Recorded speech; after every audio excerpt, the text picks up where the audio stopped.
ನಮಸ್ಕಾರ ಪ್ರಿಯ ವೀಕ್ಷಕರೇ, ಪಾಪ್ಯುಲರ್ ಕನ್ನಡ ಟಿವಿಗೆ ನಿಮ್ಮೆಲ್ಲರಿಗೂ ಸ್ವಾಗತ. ನಾನು ನಿಮ್ಮ ಭುವನ ಅನು ಲೋಕೇಶ್. ನಮ್ಮ ಚಾನಲ್ನಲ್ಲಿ ಪ್ರಸಾರವಾಗುವಂತಹ ಆಧ್ಯಾತ್ಮಿಕ ಮಾಹಿತಿಗಳ ಬಗ್ಗೆ, ಆಚಾರ ವಿಚಾರಗಳ ಬಗ್ಗೆ ತಿಳ್ಕೊಳ್ಬೇಕಂದ್ರೆ ಈ ಕೂಡಲೇ ನಮ್ಮ ಚಾನಲ್ನ ಸಬ್ಸ್ಕ್ರೈಬ್ ಮಾಡ್ಕೊಳ್ಳಿ. ಹಾಗೆಯೇ ಪಕ್ಕದಲ್ಲಿ ಕಾಣುವಂತಹ ಬೆಲ್ ಐಕಾನ್ ಅನ್ನು ಆಕ್ಟಿವೇಶನ್ ಮಾಡ್ಕೊಳ್ಳಿ. ವೀಕ್ಷಕರೇ, 2024ನೇ ಇಸ್ವಿಯಲ್ಲಿ ಮೇ ತಿಂಗಳ ಮಾಸಭೂಷಣ ತಿಳ್ಕೊಳ್ಬೇಕಾಗಿದೆ. ಮೇ ತಿಂಗಳಿನಲ್ಲಿ ದ್ವಾದಶ ರಾಶಿಗಳವರಿಗೆ ಯಾವ ರಾಶಿಯವರಿಗೆ ಯಾವ ರೀತಿಯಾದಂಥ ಫಲಿತಾಂಶಗಳಿದೆ, ಆಯಾ ರಾಶಿಗಳ ಅನುಗುಣವಾಗಿ ಅವರ ವಿದ್ಯೆ, ಉದ್ಯೋಗ, ವ್ಯಾಪಾರ, ವ್ಯವಹಾರಗಳ ಕುರಿತಾಗಿ ಹೇಗಿರುತ್ತೆ ಅನ್ನೋದನ್ನು ನಾವು ತಿಳ್ಕೊಳ್ಬೇಕಾಗುತ್ತೆ.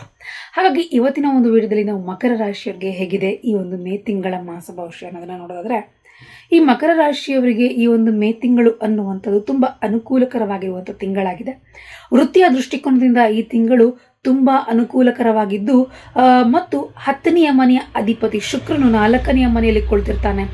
ಮತ್ತು ಈ ಒಂದು ಅದು 10ನೆಯ ಮನೆಯಲ್ಲಿ ಪೂರ್ಣ ದೃಷ್ಟಿಯನ್ನು ಹೊಂದಿರೋದ್ರಿಂದಾಗಿ, ಆ ಗ್ರಹ 10ನೆಯ ಮನೆಯಲ್ಲಿ ಒಂದು ಪೂರ್ಣ ದೃಷ್ಟಿ ಹೊಂದಿರೋದ್ರಿಂದಾಗಿ ಮತ್ತು ಅದರ ಕಾರಣದಿಂದಾಗಿ ಕೆಲಸದ ಸ್ಥಳದಲ್ಲಿ ನಿಮ್ಮ ಪ್ರಯತ್ನಗಳನ್ನು ಏನು ಹೃದಯಾಂತರಳವಾಗಿ ನೀವು ಅದನ್ನು ಮಾಡುವಂಥದ್ರಾಗಿ ನೀವು ಬಯಸಲಿಕ್ಕೆ ಆರಂಭ ಮಾಡ್ತೀರಿ. ಅಂದರೆ ನೀವು ಮನಸ್ಸೋ ಇಚ್ಛೆಯಿಂದ ಮನಸ್ಸಿಟ್ಟು ನೀವು ಕೆಲಸಗಳನ್ನು ಮಾಡಲಿಕ್ಕೆ ಆರಂಭಿಸುವಂಥದ್ದಾಗ್ತದೆ.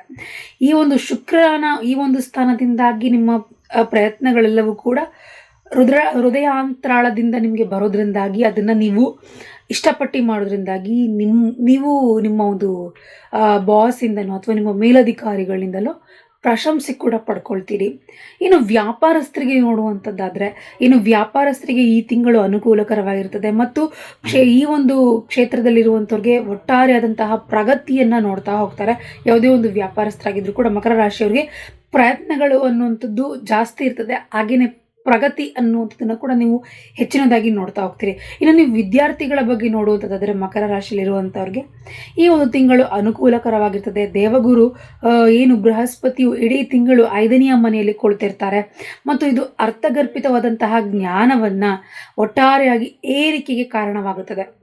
ನಿಮ್ಮ ಜ್ಞಾನವನ್ನು ಅಭಿವೃದ್ಧಿಪಡಿಸಲಿಕ್ಕೆ, ಏರಿಕೆ ಮಾಡಲಿಕ್ಕೆ ಇದು ಒಳ್ಳೆಯ ಉತ್ತಮವಾದಂತಹ ಸಂದರ್ಭ ಆಗಿರ್ತದೆ. ಇದಕ್ಕೆ ಕೂಡ ಒಂದು ಅರ್ಥಗರ್ಭಿತವಾದಂತಹ ಜ್ಞಾನವನ್ನು ಒಟ್ಟಾರೆಯಾಗಿ ನೀವು ಪಡ್ಕೊಳ್ಳಿಕ್ಕೆ ಇದು ಒಳ್ಳೆಯದಾದಂತಹ ಸಮಯ ಆಗಿರ್ತದೆ. ಶನಿ 2ನೆಯ ಮನೆಯಲ್ಲಿ ನೆಲೆಸಿರೋದ್ರಿಂದಾಗಿ ಮತ್ತು ಇದು ಕುಟುಂಬದಲ್ಲಿ ಒಂದು ಆದಾಯವನ್ನು ಹೆಚ್ಚಿಸುವಂಥದ್ದಾಗ್ತದೆ. ಕುಟುಂಬದ ಜೀವನ ಒಂದು ಸೂಕ್ತವಾಗಿರುವಂಥದ್ದು.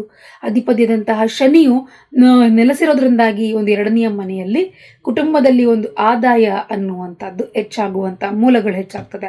ಇನ್ನು ಪ್ರೀತಿಯ ಜೀವನದಲ್ಲಿರುವಂಥವ್ರಿಗೆ ಈ ಒಂದು ಪ್ರೀತಿಯ ಜೀವನಕ್ಕೆ ಸಂಬಂಧಪಟ್ಟ ಹಾಗೆ ಮಾತನಾಡೋದಾದರೆ ಈ ತಿಂಗಳು ಕಹಿಯಾಗಿರುವಂಥದ್ದು ಪ್ರೇಮಿಗಳಿಗೆ.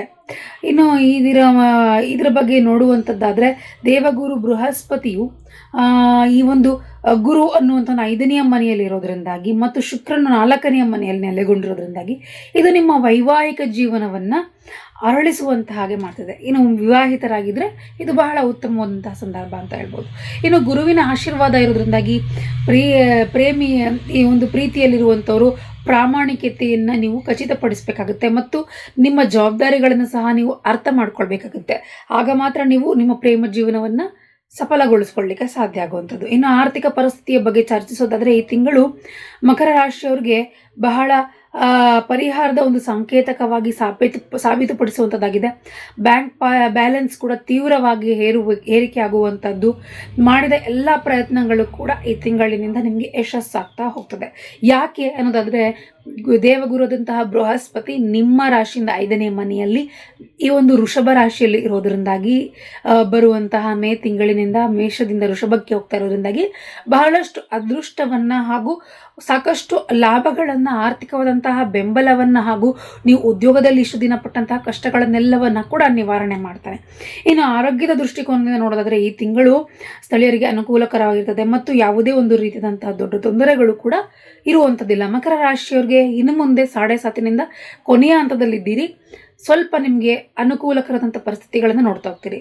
ಈ ಮುಂಬರುವಂತಹ 7-8 ತಿಂಗಳಿನ ಒಳಗೆ ನಿಮಗೆ 7.5 ಕಂಪ್ಲೀಟ್ ಆಗುತ್ತೆ. ಆ ನಂತರದಲ್ಲಿ ನಿಮಗೆ ಸಾಕಷ್ಟು ಉತ್ತಮವಾದಂತಹ ಫಲಿತಾಂಶಗಳನ್ನು ನೋಡ್ತಾ ಹೋಗ್ತೀರಿ.